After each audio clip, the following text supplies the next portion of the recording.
and welcome back to my channel where we talk about all things lipedema. So my guest today is Rebecca, who I have met on Instagram. Rebecca lives in Germany and we've figured out that we've been talking for about 3 years. And yeah, still talking, still chatting.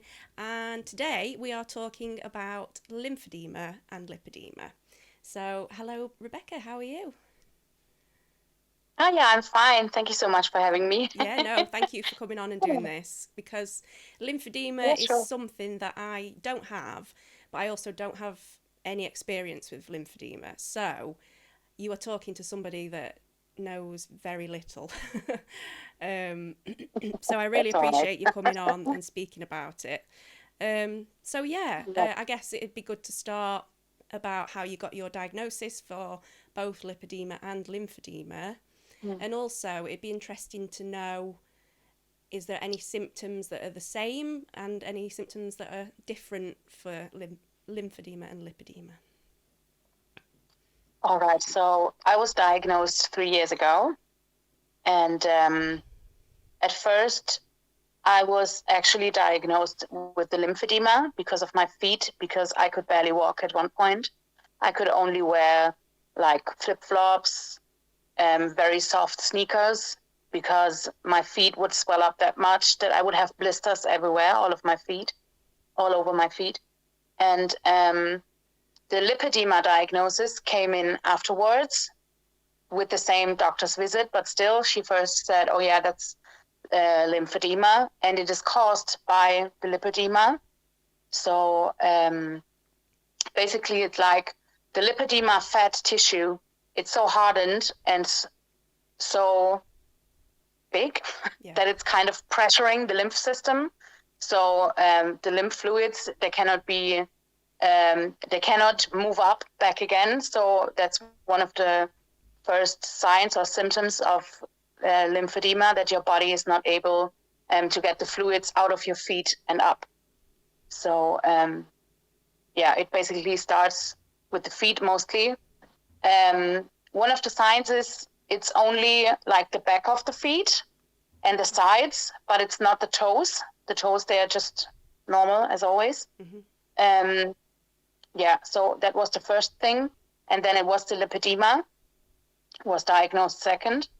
And the differences between the both is the lymphedema is more in my control, kind of, because I know when my leg, they swell up.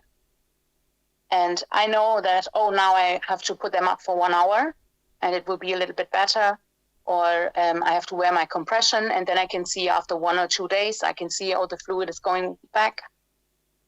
It seems weird, but sometimes it's important for me to know that at least that's something I can control. Yeah. We spoke about wearing heels or heavy shoes earlier. Mm. I feel that is something that is exactly the same. I have problems walking sometimes, so when I was younger, people would always say, there could be like the smoothest street ever. Rebecca is going to stumble over something. Oh, I get That's that what people well. used to say. Or there's the tiniest stone, and of course it's me trembling because of that tiny stone, because I cannot lift up my foot. Yeah. So I think that's something that's the same. The difference is that when it comes to wearing shoes, the difference is that when you have lymphedema, you have to be very aware of what kind of shoe you are wearing, because when you wear material that is too stiff, mm-hmm. that means if your feet if your feet swell during the day, depending on what kind of material your shoe is made of, it could be possible that you are not able to take it off or take it on again. Mm-hmm. Because your feet are swelling during the day. That's something normal. And that's also something that people can experience that are not diagnosed with lymphedema. Mm-hmm. So it's up to a point, it's normal. Like even just especially now in the summertime with the heat, that's something that is specific for lymphedema. It's getting worse in the summer because of the heat. I still did not totally understand why. It has something to do with air pressure and the heat and your body is already working out the temperature and everything. So it's something like that. My doctor, she tried to explain it to me as don't understand it at all. So in the summer it gets worse, and that's also a difference to lipedema, because lipedema, I don't feel like there's a difference in any specific time of the year. Yeah. I guess that's a difficult question for me to ask because you've got both at the same time. Anything, I suppose, when you speak to people about symptoms they have with just lipedema, you can say, well, I've got this as well because of the lymphedema. So, but I've got to say, I've never struggled taking my shoes off and then putting them back on. So I'd say that's a big one that people can look out for, especially if they've got lipedema, because this is me with very basic knowledge, as I've said, but lymphedema can come later down the line if you've got lipedema. So it's something to watch out for, definitely. Yeah. I don't know what it's like in other countries, but over here in Germany, it's like usually I was diagnosed wrong. I'm having my next appointment in September to get my diagnosis correctly, because I learned that when you have lipedema and it's so developed that you have lymphedema, it's actually stage 3. But I was diagnosed with a stage 2 lymphedema and a stage 2 lipedema. So I was diagnosed wrong. And the thing is, if I would like to get lipedema surgery, right now I would have to pay it on my own. But when I'm stage 3, it gets paid. Oh, yeah, you need to get that changed. Yeah, that's what I'm trying to do. Yeah. But I also have to say, for a long time I said I don't want to get surgery because I learned that one of the risks in getting lipedema surgery, you are more experienced in that. Yeah. So maybe that's something you can answer for me. I learned that when you get lipedema surgery, that there is a risk that your lymphatic system is getting damaged. So for me, that could mean that my lymphedema is getting even worse than it is already. So that's something I'm still very cautious about, and that's keeping me away from making the decision. But still, if I decide I would like to get lipedema surgery, of course, I would want to be diagnosed with the right stage. And even not, you still need the correct diagnosis, because you don't want it underplayed and you don't want it overplayed. You need to know what you're dealing with specifically. Exactly. Yeah. So I'll just chip in about the lymphatic issue with surgery. Yes. This is, I'm sure I've read it, but I'll say, if I'm not right, somebody let me know. I'm sure this is why people recommend going to a lipedema specialist, because they perform liposuction in a way that is more gentle to the lymphatic system. Oh, whereas plastic surgeons that do cosmetic liposuction, they, I don't know. That's the only way that I know, is that lipedema specialists have a way of being kinder to the lymphatic system. That's what I read as well, but I couldn't find enough information about it. I read that there's a difference in how they actually do the liposuction. I think I don't know if that's right. No, that rings a bell for me. I think it's like the direction that they go with the cannula. Yes, it's the direction, and they don't go. Sometimes when you watch liposuctions on YouTube, which I did just for education, it's like they're going like this. Yeah. And then I saw some, they are like more, I don't know. Like gentle. Gentle, yes, that's a weird word when it comes to surgery, but yeah, that's what I read. Yeah, so that's actually something that was keeping me away. Yeah, which for so long, completely understandable, because when you've already got the damage to the lymphatic system, you get all the symptoms, and you get the physical like swelling, which I can't. Well, I mean, I get swelling, or I did get swelling before surgery, so I can't imagine having extra swelling that's fluid. So yeah, I'm not surprised that you're not sure what to do, but I'm sure if you go to a lipedema specialist, they'll hopefully have experience with patients with lipedema and lymphedema, because they kind of sometimes go hand in hand. So yeah, exactly. Yeah, well, it's good that you're not rushing into surgery, because you need to make sure you're looking after yourself. I was interested in the way people treat you, knowing you have lymphedema and lipedema, because from somebody with lipedema, I'm sorry, I'm going to struggle saying these words. I receive a lot of stigma about my weight, and because it's a fat condition, you tell doctors and nurses this and they look at you like you're coming out with an excuse.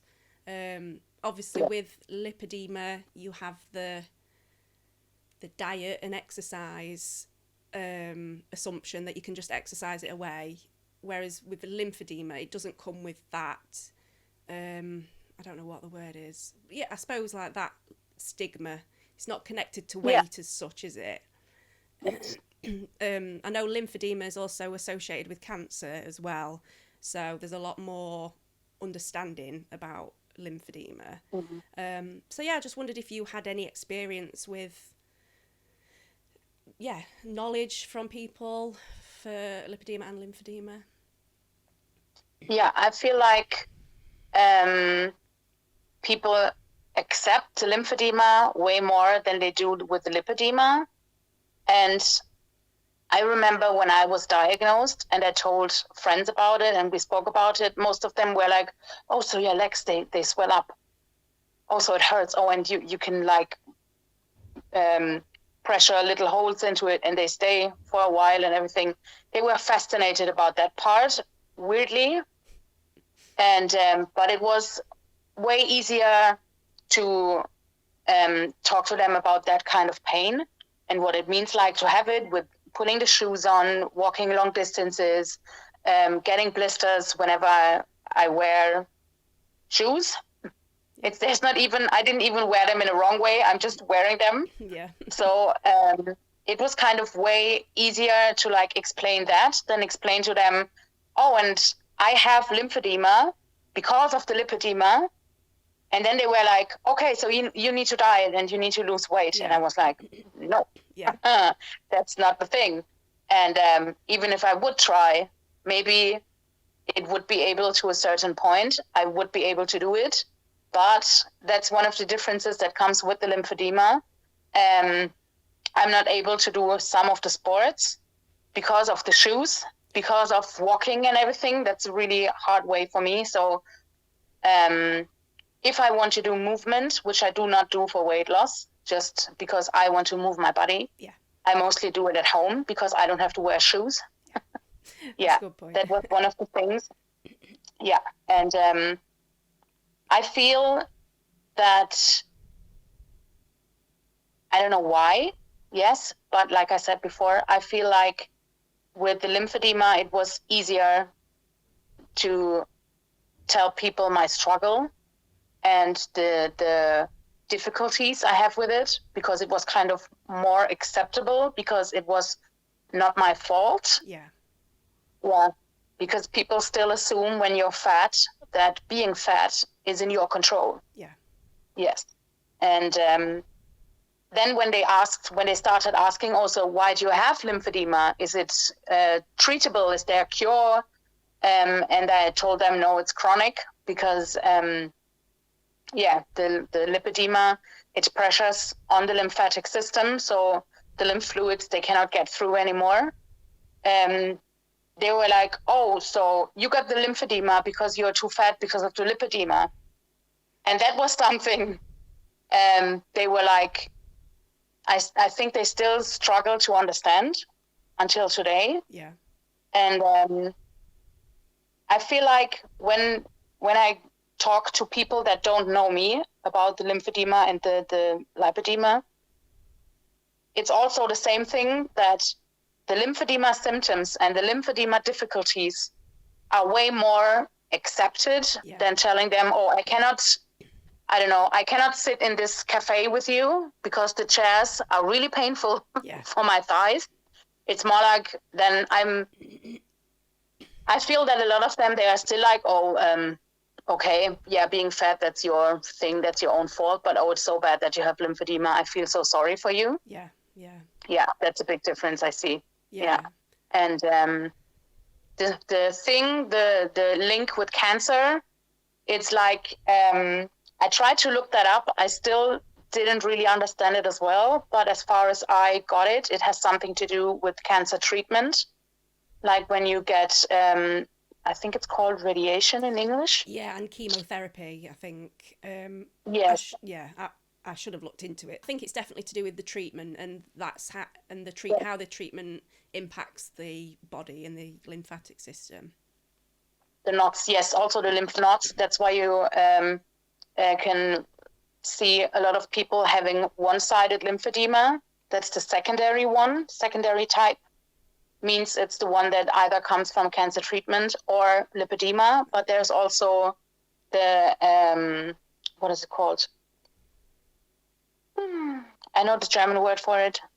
I can't help primary. Primary. Ah, yes. There's also the primary type of lymphedema. That means you were born with it. Right. Yes. Okay. Yeah. So, yeah, that's interesting to know. Yeah, but I haven't seen a lot of, or almost none, information about that. It's all the things I looked up, all the accounts I know, all the people sharing that I know, most of them are either cancer or lipedema patients. Right, yeah.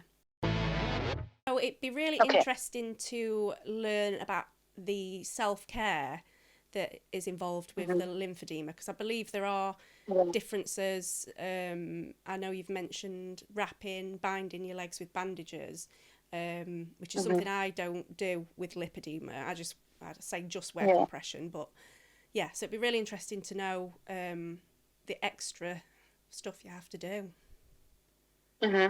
Okay, so the wrapping with compression bandages, that's something you should only do if you know how to. Like my therapist, she showed me, but it was a learning process, and I know that I did it wrong a few times. And binding your legs wrong means that you can worsen the swelling.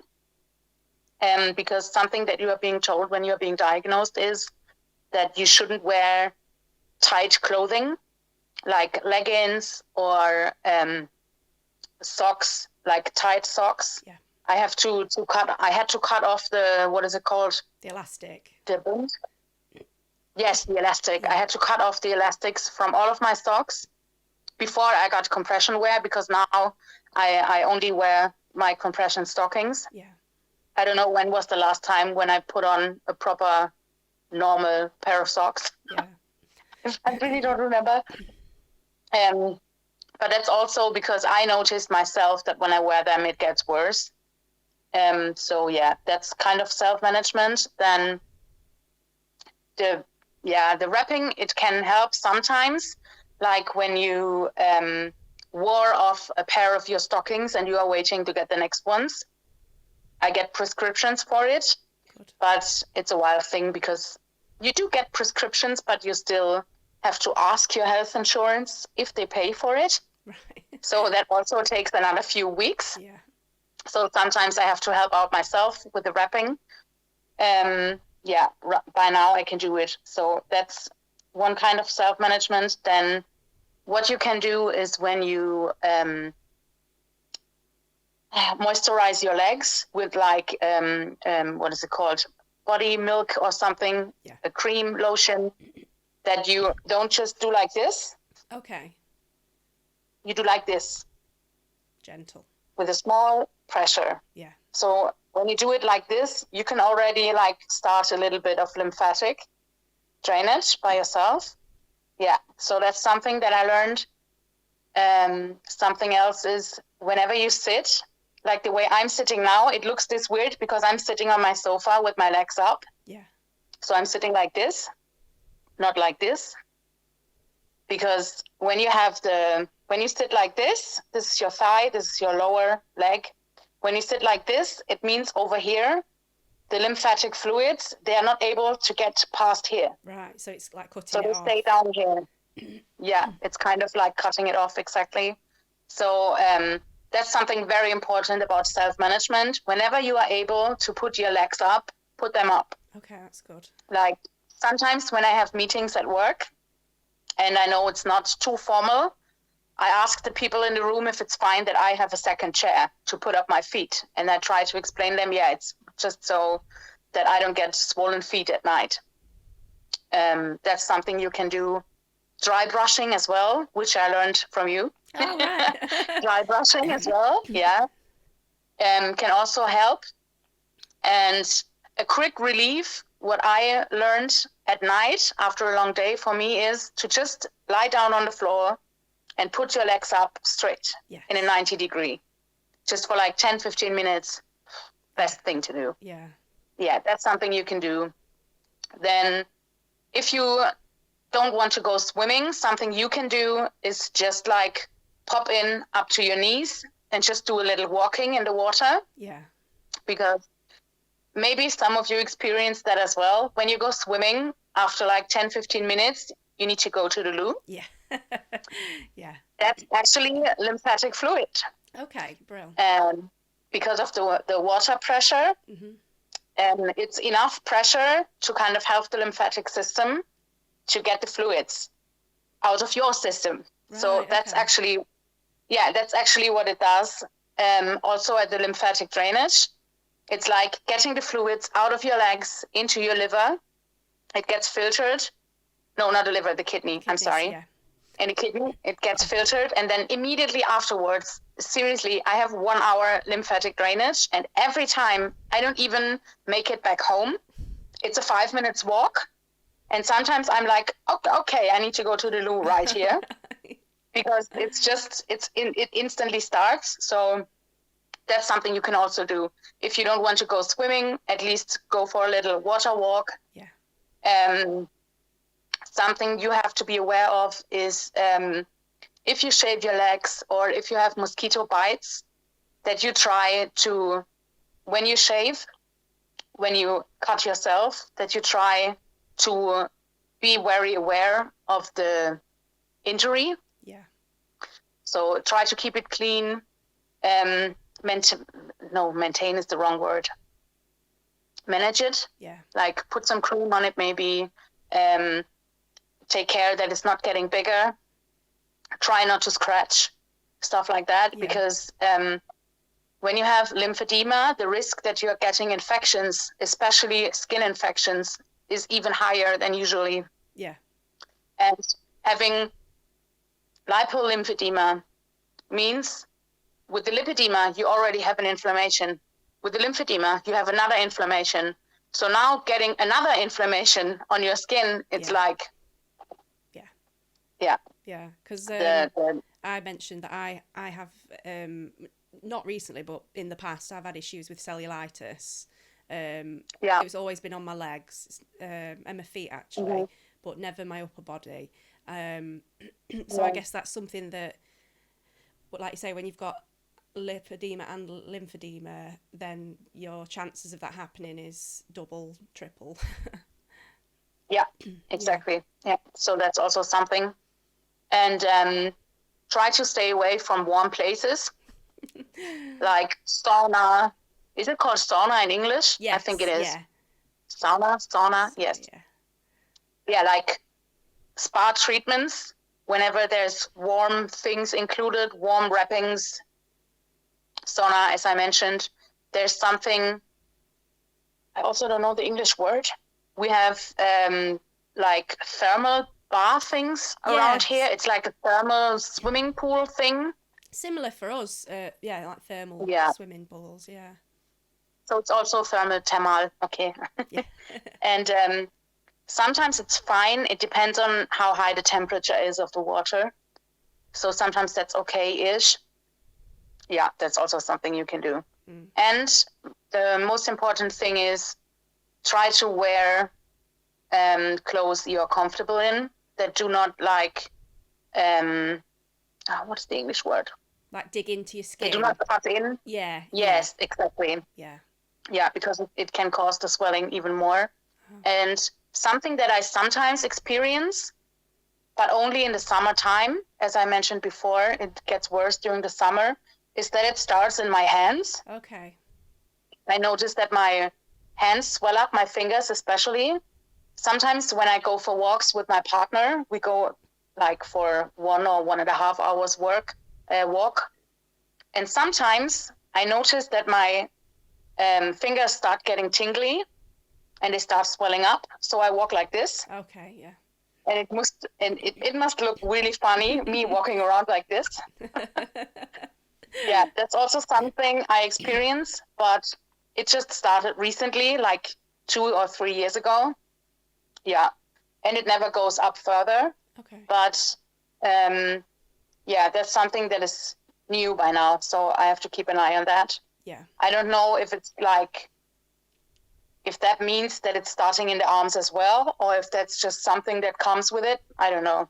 Right. Yeah. Yeah, no, I've had that before when I go from like a hot room to a cold outside.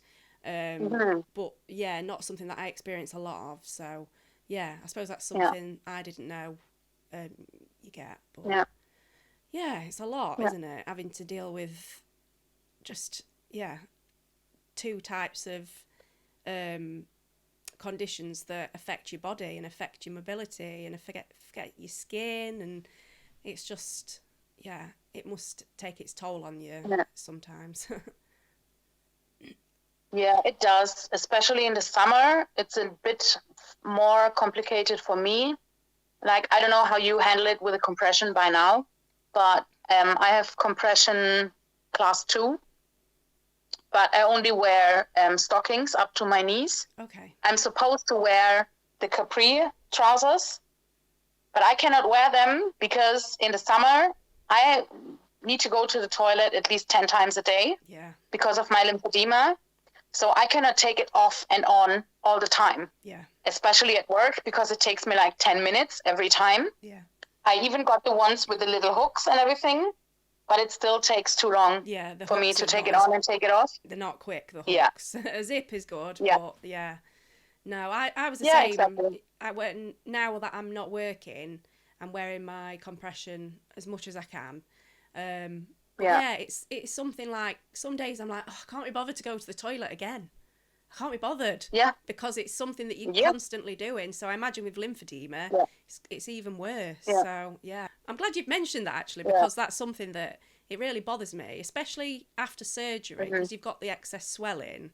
So I imagine this is what it's like with lymphedema in a way. Just constantly going to the loo, even at night, needing especially at night as well. I was going like 2 or 3 times in the night. That's a normal night for me. Yeah, and that's really, it really interrupts your day and your night. Yeah, that's like a normal night for me. 2 to 3 times every night. Yeah, it's a lot. I suppose it's sometimes I can even clock it. Like when I go to bed the same time, I can clock it. It's like 2 a.m., 4 a.m., 6 a.m. Right. Yeah. I wonder if it's because you've got your feet up and your legs up, so the fluid's like slowly moving down. Yes. Yeah. It is. That's actually kind of a symptom that you categorize lymphedema in, because when you have a swelling in the evening and it's not there anymore in the morning or when you lie down for 1 or 2 hours, that doesn't mean you have lymphedema. It just means that maybe it's hot outside or your body is like fighting with an infection or something. But when you lay down in the evening and you go to bed and you wake up in the morning and the swelling is still there, that means you have lymphedema. Right, yeah. Stage 1. And depending on how fast it goes back, it depends on which higher stage you are in. And I remember the first time I recognized the swollen feet.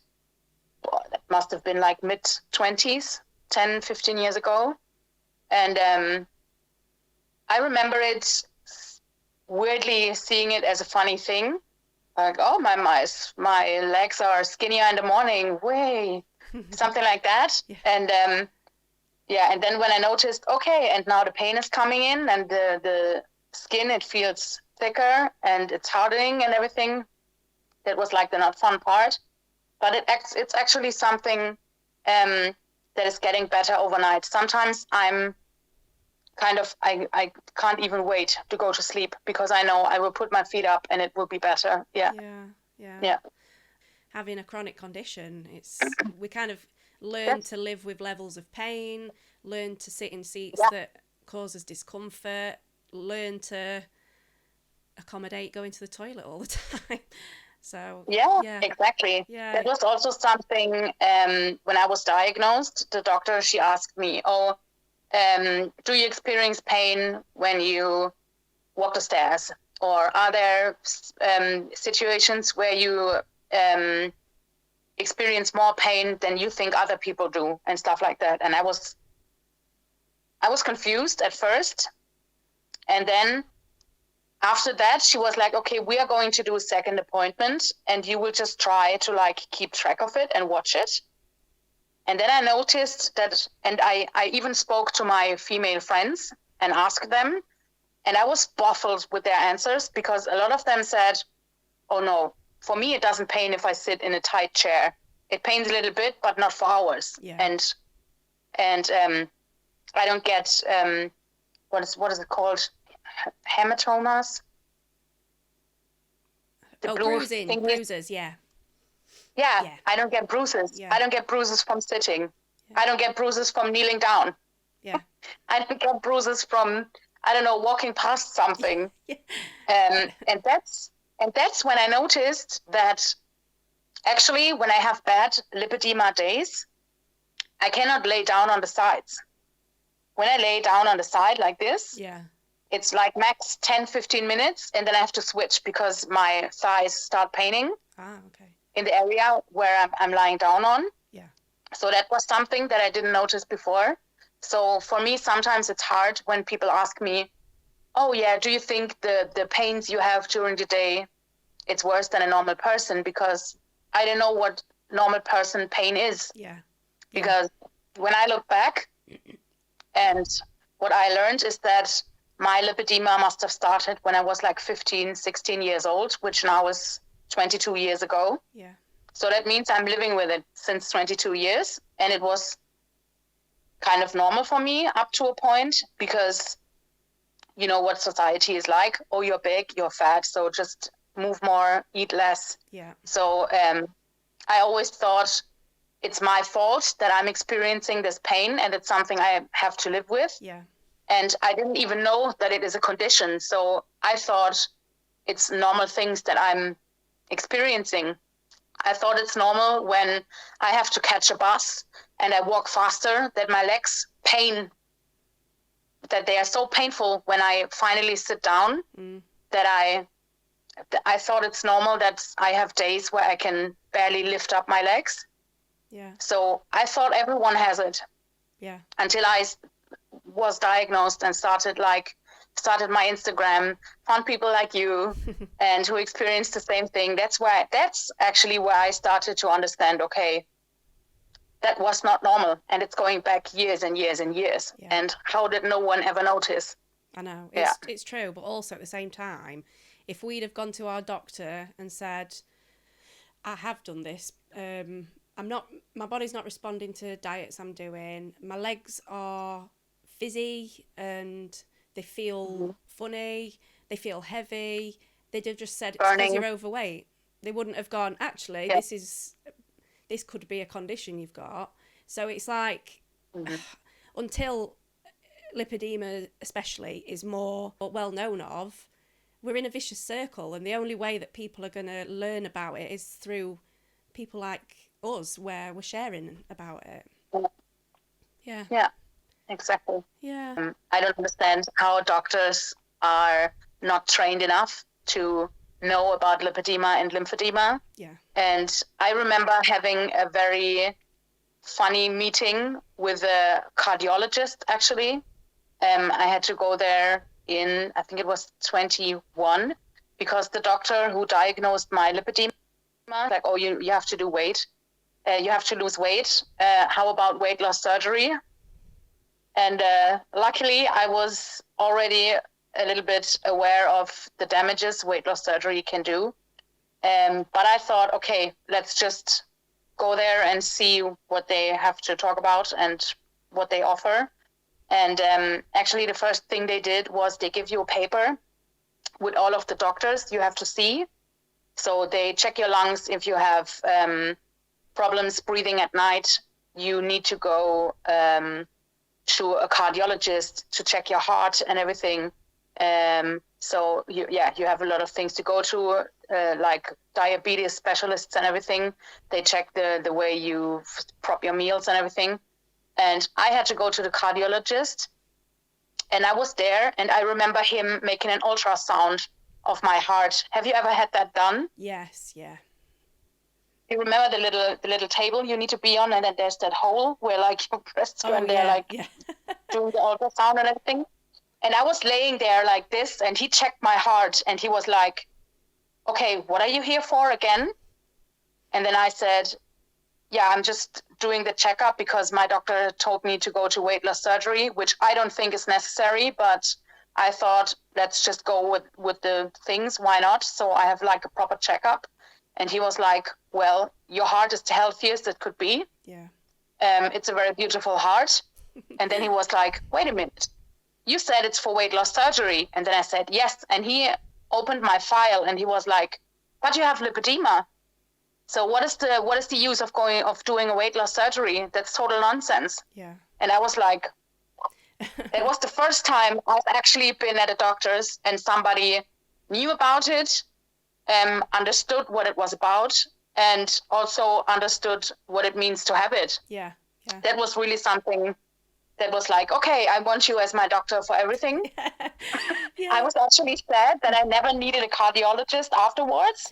Yeah, I suppose it's a good thing and a bad thing, especially as you found a good doctor. But yeah, I know. Yeah, Were you so used to seeing doctors and medical people and having to convince them that lipedema is a real thing, lipedema doesn't respond to diet and exercise, all these things that sound like we're just making excuses. And yeah, I suppose it's nice for someone to say it to you. Yeah, brill. Right, well, we'll wrap it up there. It's so interesting. I've found this so interesting. So thank you for educating me.